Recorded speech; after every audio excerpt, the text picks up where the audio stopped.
இயேசு கிறிஸ்து நாமத்தினாலே நலமானதை பிடித்து கொள்ளுங்க நிகழ்ச்சிக்கு உங்களை அன்புடன் வரவேற்கிறோம். ஆதியாகம புஸ்தகம் 2ஆம் அதிகாரம் 7வது வசனம் இப்படியாக சொல்லுகிறது. தேவனாகிய கர்த்தர் மனுஷனை பூமியின் மண்ணினாலே உண்டாக்கி ஜீவ சுவாசத்தை அவன் நாசிலே ஊதினார், அவன் ஜீவ ஆத்மா ஆனான் என்று வேதவசனம் சொல்லுகிறது. இப்போ பார்த்திங்கன்னா மண்ணிலே ஆண்டவர் உண்டாக்கினார் என்று வேதவசனம் சொல்லுது. ஆண்டவர் மண்ணை குழப்பறதுக்கு ஏதாவது ஒன்று பயன்படுத்தியிருக்கணும். அது என்ன, அவர் அந்த மண்ணை குழப்பி நம்மளை மனுஷராகி நம்மளை உருவாக்குறதுக்கு அவர் என்ன செய்தார் என்று நம்ம பார்க்கலாம், இறுதியில் பார்க்கலாம்.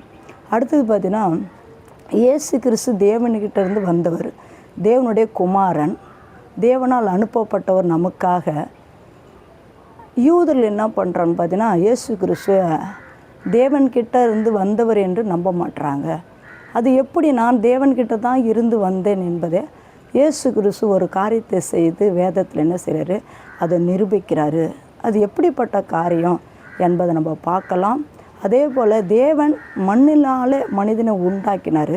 அவர் எதை கலந்து மண்ணை குலைச்சி நம்மளெல்லாம் உருவாக்கினார் என்பதை நம்ம பார்க்கலாம், வேத வசனத்தின் மூலம் பார்க்கலாம். யோவான் என்கிற ஒரு புஸ்தகம் இருக்கிறது. 9ஆம் அதிகாரம் 1ஆம் வசனத்துலேருந்து 6ஆம் வசனத்துக்கு பார்க்கலாம். அங்கே பார்த்தீங்கன்னா அங்கே பிறவிலேருந்து ஒரு குருடன் இருக்கிறான். அவன் பிறந்ததுலேருந்து அவனை பார்வை இல்லாதவன். அவன் இயேசுக்கிட்ட போகும்போது இயேசு கிறிஸ்து என்ன செய்கிறாரு, அந்த குருடனுக்கு பார்வை கொடுக்கறதுக்கு என்ன பண்ணுறான்னு பார்த்தீங்கன்னா இயேசு கிறிஸ்து தன்னுடைய உமிழ் நீரை, அதாவது துப்பி, நமக்கு தெரியும் எச்சி துப்பி என்ன செய்கிறாரு, இயேசு கிறிஸ்து சேறு உண்டாக்கி குழப்பி என்ன செய்கிறார் பார்த்தீங்கன்னா அந்த குருடனுடைய கண்ணில் அவர் வைக்கிறாரு. வைத்துட்டு சொல்கிறாரு இயேசு கிறிஸ்து, நீ போய் சீலோமாம் குளம் இருக்கிற அந்த குளத்தில் போய் நீ உன் கண்ணை கழுவும், உனக்கு கண்ணு தெரியுன்னு சொல்கிறாரு. பார்த்திங்கன்னா சீலோமாம் என்பதற்கு தேவனால் அனுப்பப்பட்டவர் என்ற அர்த்தம். அந்த இடத்துல பார்த்திங்கன்னா தேவன் அதை நிரூபிக்கிறாரு. அது இல்லாமல் அவர் என்ன செய்கிறான்னு பார்த்தீங்கன்னாக்கா அந்த மண்ணை குழைக்கிறாரு.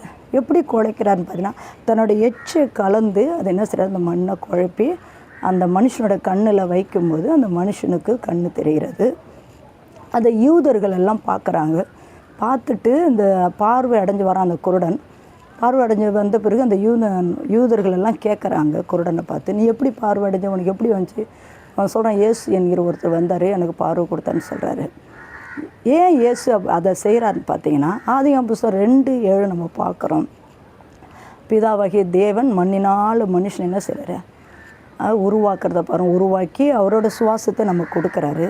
அப்போ அந்த மண்ணை எப்படி தேவன் குழைத்து நம்மளை உருவாக்கியிருப்பார் என்றால் பார்த்தீங்கன்னா அவருடைய எச்சி, அதாவது அந்த உமிழ் நீரை அதில் என்ன செய்கிறாரு, அந்த மண்ணில் கலந்து நம்மளை உருவாக்கினார். இப்போ பார்க்குறோம் நம்ம உலக பிரகாரமாக பார்த்திங்கன்னா ஒரு தகப்பன் ஏதாவது ஒரு வேலையை செய்யும்போது அவரோட பிள்ளைங்க அப்பாவை பார்த்துக்கிட்டு ஏதாவது ஒரு வேலையை கற்றுக்குவாங்க, ஏதாவது ஒரு காரியத்தை, ஒரு செயல்களே செய்வார்கள். அதே போல் பார்த்தீங்கன்னா இயேசு கிறிஸ்து பிதா கிட்ட இருந்தார் என்பதற்கு இது ஒரு அடையாளமாக இருக்கிறது. இப்போ பாருங்கள், அவரோட அப்பா பிதாவாகிய தேவன் என்ன செய்திருப்பார், மண்ணை குழைச்சி தன்னுடைய அந்த உமிழ் நீரை கலந்து என்ன செய்கிறாரு, மண்ணை குழப்பி மனுஷனை உருவாக்குறத இது இயேசு என்ன செய்கிறாரு பார்த்திங்கன்னா பரலோகத்தில் இருக்கும்போது, தேவனோடு இருக்கும்போது அவர் என்ன செய்கிறாரு, அந்த செயல்களை பார்த்துக்கிட்டே இருக்கிறாரு. அதனால தான் அவர் கரெக்டாக என்ன செய்கிறாரு, இயேசுவும் அவருடைய தகப்பன் என்ன செஞ்சாரோ, பிதாவாகிய தேவன் என்ன செய்தாரோ அதே காரியத்தை என்ன செய்கிறாரு பார்த்தீங்கன்னா இயேசு கிறிஸ்து செய்கிறாரு. இப்போ அப்பா செஞ்சதை பிள்ளையும் செய்கிறாரு. அது கரெக்டாக அவர் என்ன செய்கிறாருன்னு பார்த்தீங்கன்னா நிரூபிக்கிறாரு. நான் பிதாகிட்ட பிதாவினோட பிள்ளை, இயேசு கிறிஸ்து பிதானுடைய குமாரன் என்பதை யூதர்கள் நம்ப மாட்டுறாங்க. அப்போ இயேசு கிறிஸ்து இந்த காரியத்தை செய்கிறாரு. அவங்க தன்னை நம்பணும், நான் பிதானிடத்திலிருந்து வந்தவன், நான் பிதாவுடைய குமாரன், ஒரே குமாரன் என்பதை அவங்க யூதர் நம்ப வேண்டும் என்பதற்காக இந்த காரியத்தை செய்கிறார். இப்போ நம்மளோட கடவுள் நம்மளை எப்படி உருவாக்கணும்னு பார்த்தீங்கன்னா மண்ணினால் உருவாக்கி அந்த மண்ணை என்ன செய்கிறாங்க, ஒரு பொருளை நம்ம உருவாக்க வேண்டும் என்றால் அது கூட ஏதாவது நம்ம கலந்து தான் என்ன செய்யணும், உருவாக்க முடியும். இப்போ ஒரு கட்டடம் கட்டுறாங்கனாக்கா சிமெண்ட்டு, பெருமணல் அதை கலந்து செய்கிறாங்க. நாமளே பார்த்திங்கன்னா ஒரு வீட்டில் ஏதாவது ஒரு ஸ்நாக்ஸ் செய்ய வேண்டும் என்றால் கண்டிப்பாக என்ன தண்ணி என்ன செய்யணும், கலக்கி நம்ம செய்யணும். ஏதாவது ஒன்று செய்யும் போது ஒரு பொருளோடு ஒரே பொருள் வச்சு செய்ய முடியாது. அதில் ஏதாவது என்ன செய்யணும், கலக்கணும். அப்போ கடவுள் அந்த இடத்துல பார்த்தீங்கன்னா தண்ணியை கலக்கலை, தன்னுடைய எச்சை கலந்து அது உமிழ்நீரை கலந்து என்ன செய்கிறார் பார்த்தீங்கன்னா மனுஷனை உருவாக்கிறாரு.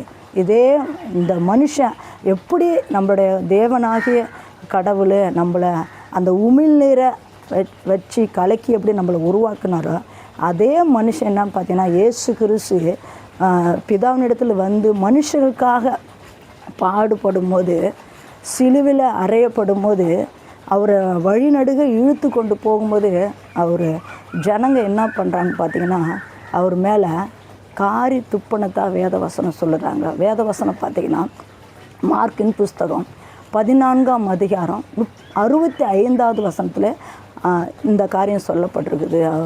அவர் இயேசு கிறிஸ்துவே காரி துப்புனாங்க. அடுத்து பார்த்திங்கன்னா தலையில் கொட்டினார்கள். நிறைய காரியங்கள் என்ன செய்கிறாங்க, அவரை நிந்திக்கிறாங்க ஜனங்க. இப்படிப்பட்ட காரியங்கள் என்ன செய்கிறாங்க ஜனங்க செய்கிறாங்க. எப்படிப்பட்ட ஜனங்க செய்கிறாங்க பார்த்தீங்கன்னா அவர்கிட்ட பார்வடைஞ்ச ஜனங்க, அவரால் சுகம் பெற்ற ஜனங்க, அவரால் என்ன செய்கிறாங்க பேசின ஜனங்க, ஊமையான ஜனங்க பேசின ஜனங்க. அப்புறம் பார்த்திங்கன்னா அந்த மண்ணாக இருந்து எடுக்கப்பட்ட நாம்பளும் என்ன செய்கிறோம், இயேசு கிறிஸ்து இன்றைக்கி என்ன செய்கிறோம் நம்ம வெறுக்கிறத பார்க்குறோம். அவர் உருவாக்கின கர்த்தர் நம்மளை உருவாக்குனார், அதை தெரியாமல் நம்ம என்ன செய்யணும், நம்ம கூட இன்று இயேசு கிறிஸ்து பிதாவுடைய குமாரன்று நாமளும் ஏற்றுக்கொள்ள என்ன செய்கிறோம், தயங்குகிறோம். இது சொல்கிறாங்க, வளர்த்த கடை மாறல எட்டு வாதிக்கணும். அதேமாரி இயேசு கிறிஸ்து கூட நம்மளை என்ன செஞ்சிட அந்த மண்ணாக கடந்த நம்மளை அவர் என்ன செய்யணும், தன்னுடைய அந்த எச்சை பயன்படுத்தி அவரோட உமிழ்நீரை பயன்படுத்தி நம்மளை என்ன செய்யணும் உருவாக்கி படைத்தார். படைக்கப்பட்ட பிள்ளைகள் நாம் என்ன பண்ணுறோன்னு பார்த்தீங்கன்னா அவர் மேலேயே அவர் எதை பயன்படுத்தி நம்மளை படைத்தாரோ அதையே பயன்படுத்தி அவர் என்ன செய்கிறோம், நம்ம காரியத்து பொருளாக என்ன செய்கிறோம் காணப்படும். வேதத்தில் இப்படிப்பட்ட காரியங்கள் இருக்கிறது. நம்ம இதெல்லாம் எதுக்காக இந்த வேதத்தில் எழுதப்பட்டிருக்குன்னா அவர் தேவனுடைய குமாரன், அவர் நம்மளை உண்டாக்கினார் என்பதை நம்ம எல்லாம் அறிந்து கொள்ள வேண்டும். அவரை நம்ம தேவனாக ஏற்றுக்கொள்ள வேண்டும் என்பதற்காக இந்த காரியம்லாம் எழுதப்பட்டிருக்கு. அன்று யூதர்கள் இருந்தது போல் நாமளும் என்ன செய்யக்கூடாது, இயேசுவை நம்பாமல் அவர் நமக்காக வந்திருக்கார் என்பதை நம்பாமல், அவர் நமக்காக சிலுவையில் அறையப்பட்டார் என்பதை நம்ம நம்பாமல் இருக்கக்கூடாது என்பதற்காக அவர் எழுதப்பட்டார். மனுஷனை நம்ம இப்போ பார்க்குறோம், நம்மளெல்லாம் எப்படி தேவன் உருவாக்கிறார் பாருங்க.